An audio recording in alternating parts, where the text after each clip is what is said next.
Sports injury ஆயிடுச்சுன்னா எல்லாரும் உடனே நினைப்பது சர்ஜரி தான் செய்யணும்னு.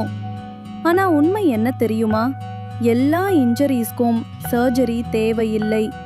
சின்ன ஸ்ப்ரெயின், ஸ்ட்ரெயின் அல்லது சில லிகமெண்ட் ப்ராப்ளம் இருந்தா சரியான ரெஸ்ட், ஃபிசியோதெரப்பி, மருந்து அதிலேயே சரியாகிடும். சர்ஜரிக்கு போக வேண்டாம். ஆனா கம்ப்ளீட் லிகமெண்ட் டியர், பெரிய ஃப்ராக்சர் அல்லது ஜாயிண்ட் டிஸ்லொகேஷன் மாதிரி சிவியர் கேஸ் இருந்தாதான் சர்ஜரி தேவைப்படும். அதுதான் ப்ராப்பர் ஜாயிண்ட் மூமெண்ட்டை சரியாக வேலை செய்ய உதவும், ஃபியூச்சர் பிரச்சனையை தடுக்கும். ஒவ்வொரு ஸ்போர்ட்ஸ் இன்ஜரிக்கும் ஒரே மாதிரி ட்ரீட்மெண்ட் கிடையாது. Case by case doctor decide பண்ணுவாங்க.